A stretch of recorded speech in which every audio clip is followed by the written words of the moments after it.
welcome, fellow cinephiles, film enthusiasts, and relaxation seekers.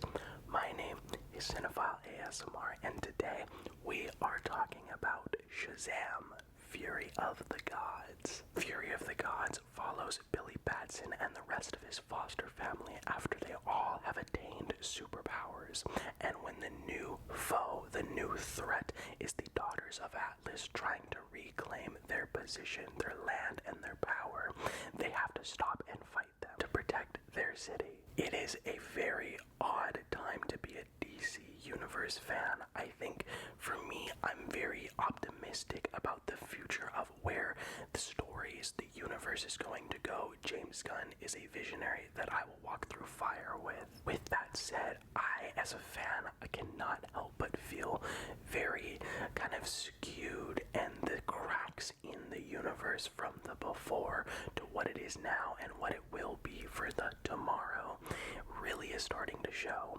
because you will have these projects like Black Adam and Shazam, which feel like a byproduct of now what is an old era, and it just kind of feels odd. With all that being said, I love Shazam. The first one surprised me beyond belief.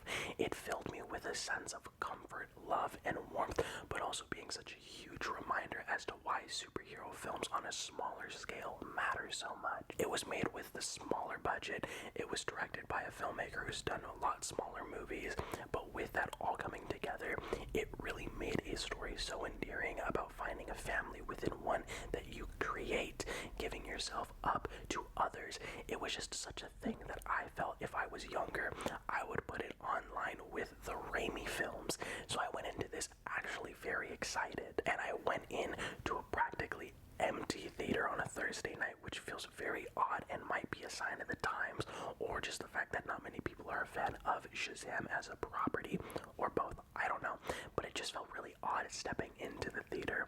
And what I will say is that this movie, for the most part, almost filled me with that same joy and wonderment that the first Shazam did. I think at this point it is no secret that the Shazam films, the first and the second, are not ones to go into expecting some deep, dark tone or atmosphere akin to what we just recently got with Matt Reeves' The Batman.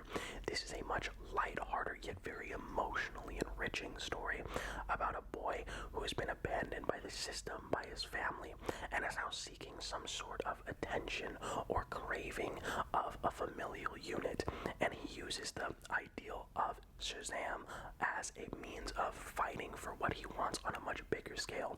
And that's what I've loved so much about the first, and it really does carry through into this one.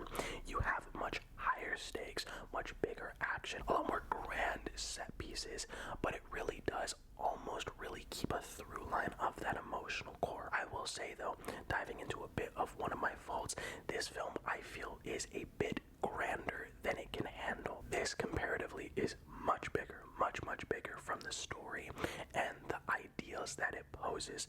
The villains themselves compared to the first really stand out from their motives wanting to be much grander, and the budget still remains the same, which is something that I loved deeply. Recently, I have felt that when I see the budgets of these movies, especially from the Marvel side of things, when they're over 200 million, but they look so loosely strung together, the volume or green screen just isn't working. Some of the imagery could have used a longer time to process. Seeing Shazam, which was made for only over $100 million, but it looks as good as it does, solidifies my belief that David F. Sandberg is a master at budgeting filmmaking. This man was bred in an industry that he paved himself, making short horror films with the menial budget that he had with his wife.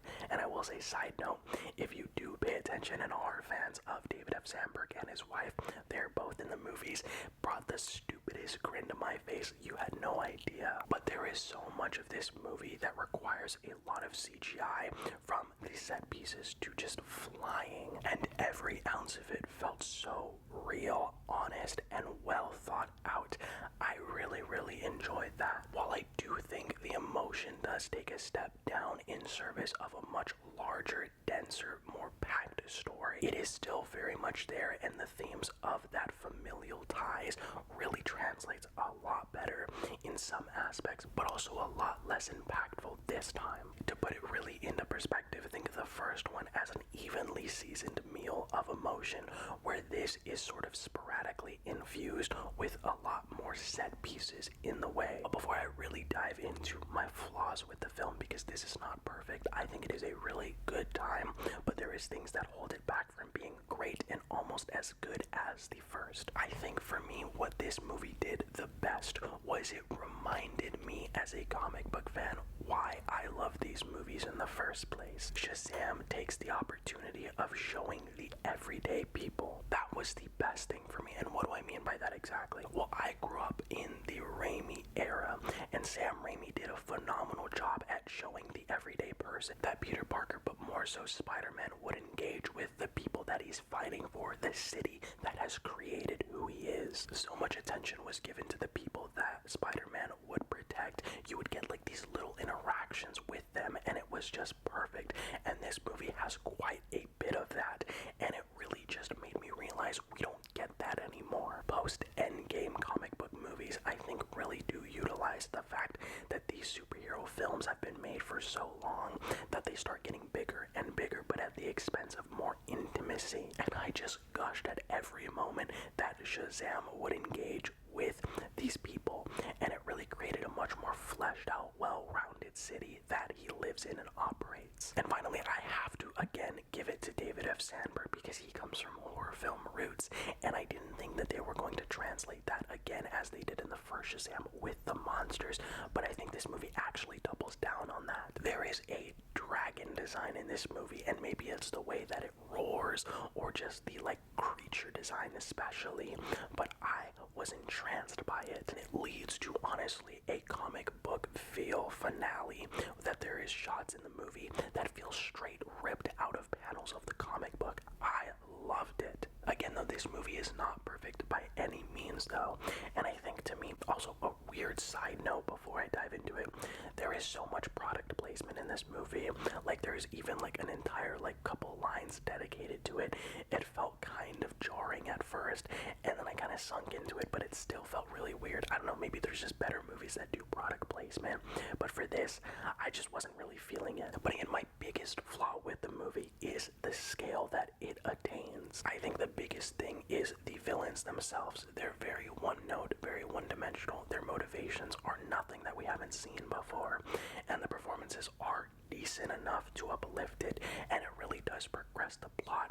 But I think when I look to the fundamental issue of it, their motives serve as a means of making this story much grander than it needed to be. And with that, you have a lot of fluff, things that I enjoyed watching, but when I look at the whole meal as a whole, I wish more time was dedicated to Billy instead of Shazam, because Shazam wouldn't exist without Billy, and I didn't think we got enough scenes of that young actor and a lot more of Zachary Levi. And of course, I could very much be reading a bit too deep into it, but I have always seen Shazam as kind of that mask that Billy puts on to make people feel comforted when he wished he could get that the same way. All that being said, I had a great time. This movie could have been really, really great. By the end, maybe it's also the slightly bad taste in my mouth I got from a bit of a character reveal, which the trailer showed, and I think the marketing was really just trying to pull at anything to attract audiences, but knowing that they show up in the end really did not make it as impactful as it could have, and the end credit scene felt very, very odd given the new trajectory of where the DCEU is going. At that point, it sets things up, but I don't think they're going to utilize it, so my thought was, why include it at all? I don't know. I think only time will tell how this movie ages, and I like to think for the most part it does keep itself contained in the confines of the story, so I really have to appreciate that. It really is just a fun time that reminded me of why I love comic books and comic book movies. Zachary Levi is good, but I don't think the story gives him enough, and Billy especially, to do because of the scale that it tackles. The set pieces are great, the CGI is amazing, Sandberg has solidified himself as a man who can do budget budget filmmaking no matter the scale. The character-to-character moments I really loved. The family element did work, but I just wish we got a bit more of it. Villains are pretty much one note though. All in all though, I have to give Shazam Fury of the Gods a B. Again, we shall only see where this movie ages and how it progresses in the big pantheon of the DC universe, but of course, let me know what you thought about this film down below. I am seeing it get absolutely maligned by some people, but it is honestly something I would watch over Black Adam or Quantumania because it feels like a story, although in all of its faults, I felt like I got something out of it. Let me know what you thought down below. As always, don't forget to like, comment, subscribe. I will see you in the next video, but of course, don't forget to take life one frame at a time.